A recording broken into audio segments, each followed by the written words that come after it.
I decided to run for office, really started to think about it after Hamas attacked Israel. And since I got out of the Marine Corps in 2010, I was really frustrated with the fact that Congress does not have any coherent long-term foreign policy. And I would say Nancy Mace is not any different.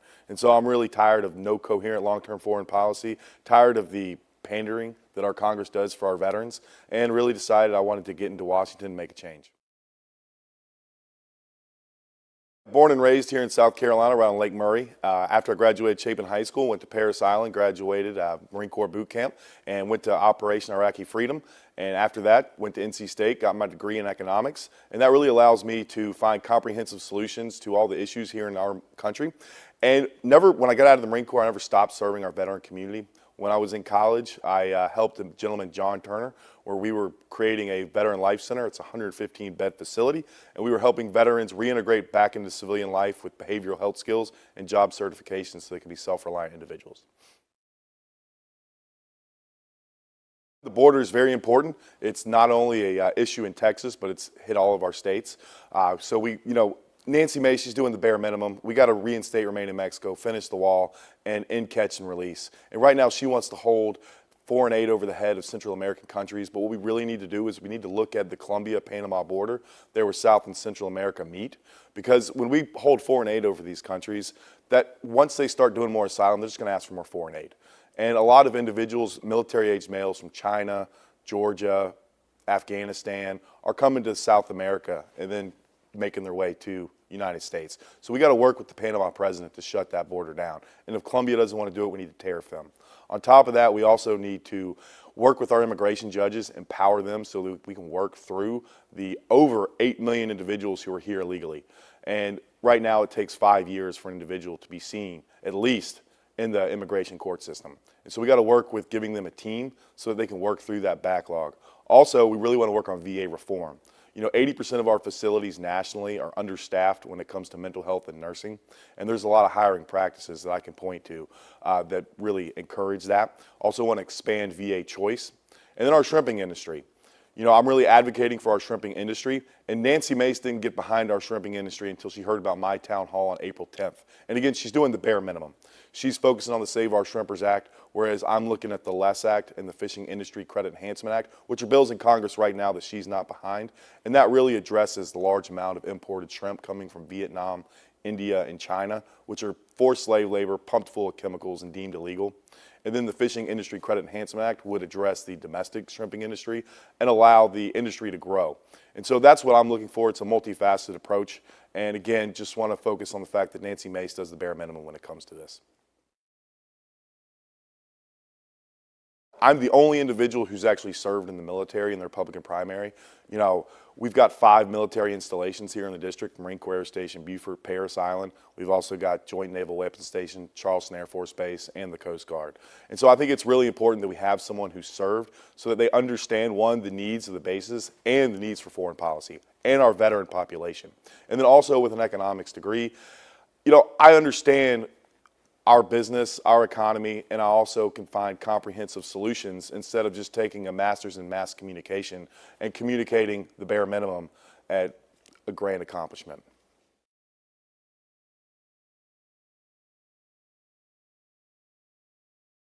So that's a question and a conversation that's being made all over the country. And the Supreme Court did rule that it goes back to the legislature, and then our U.S. Congress did state that it goes back to the states. So I'm not going to go to Congress and try and work on a 6 or 15-week timeline.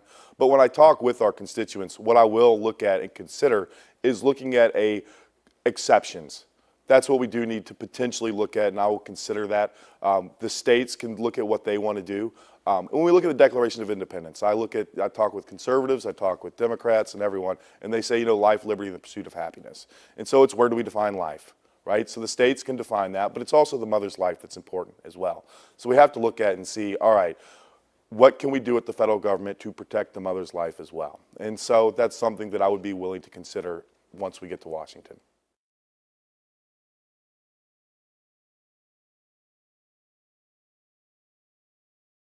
So when it comes to term limits, that's a great intellectual issue that people talk about. And, our founding fathers, when they talk about Congress, they really wanted the long-term policy and foreign policy to come from Congress. And unfortunately now we've been really delegating that out to the executive administration. And why they wanted that was for that we didn't go to, the government did not always go to the political wins. And so that's where, when we talk about term limits, I would be open to it, but we're talking at the House maybe 5 to 6 since it's 2 years. And then at the Senate, 3 terms, which would be 18 years, because that allows individuals to go in there, get things done, and that way Congress doesn't go to the political wins. I will accept the 2024 election results, but what I will say is I do think that we need to be taking a look at election integrity. These mail-in ballots just going out carte blanche to individuals who are registered voters and not asking for them, I think that needs to end throughout the country, and we really need to get back to potentially paper ballots. And so those are things that when I talk with constituents that they want to see. And so, yes, I'm not sitting here trying to cry foul on the elections. I want to look forward, but I also do want to focus on election integrity. That's something that is important to everybody in this country, and that's what separates us from third world countries, is integrity in our elections. And the only way that we can have integrity in our elections is if people feel that, the elections were fair and that they weren't rigged. So really what they're looking for is just to go out there and, they're looking at the economy. They're seeing inflation's out through the roof. They're seeing that gas prices are going up. They're seeing immigration, illegal immigration is a huge problem. They're seeing the Middle East is on fire. Israel's getting attacked. We're sending money out to Ukraine. People want to see that our federal government spending is, reined in. And so those are the things that's really important to our constituents. And so those are things that we're going out, looking at, and finding solutions. So that's a very complicated question. And when it comes to Ukraine, I understand that people want to help Ukraine. And the thing is, though, is we've been sending money for over 2 years now. And it's a lot of money. And right now our naval fleet is decreasing. We've really got to look at our military as piece through the projection of strength.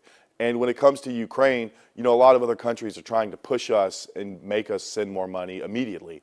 Well, when you look at France, Italy, and Spain, they're only right now it's at less than 0.1% of their GDP, whereas we're at 1/3% of our GDP. And our GDP is much larger.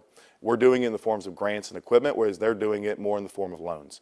And so my opinion is I think we could take a breather, let them catch up. I don't like it when other countries are telling us that we have to do something.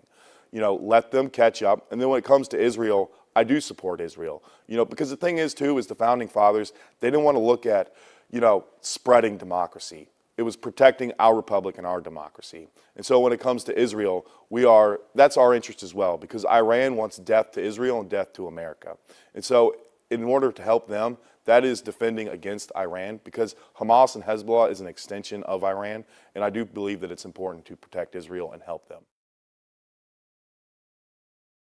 Well, what I would say is a lot of people think that I'm a newcomer, and they say, well, does he have a chance? Yes, we do have a chance. When we talk with people, they like what we have to say. When they hear us, they want to vote for us. And so that's why we come out here and we talk, and we're going to take it to a runoff, and then we're going to beat Nancy Mace. And so I'm asking for everybody to be decisive and vote for Bill Young, because what we're going to do is we're going to represent the people. We're not going to represent lobbyists, special interest groups. We're going to go out there, we're going to represent the district, we're going to represent our military, we're going to represent our veterans, and we're going to be strong on the border. Well, I just hope that they can see that, we find comprehensive solutions, that we are, intelligent on really what's going on in America, that we're up to date, and that we're really looking at common sense solutions, that we're not using polarizing rhetoric, and that we're here for the people. And they can find more about us at billyoungforcongress.org.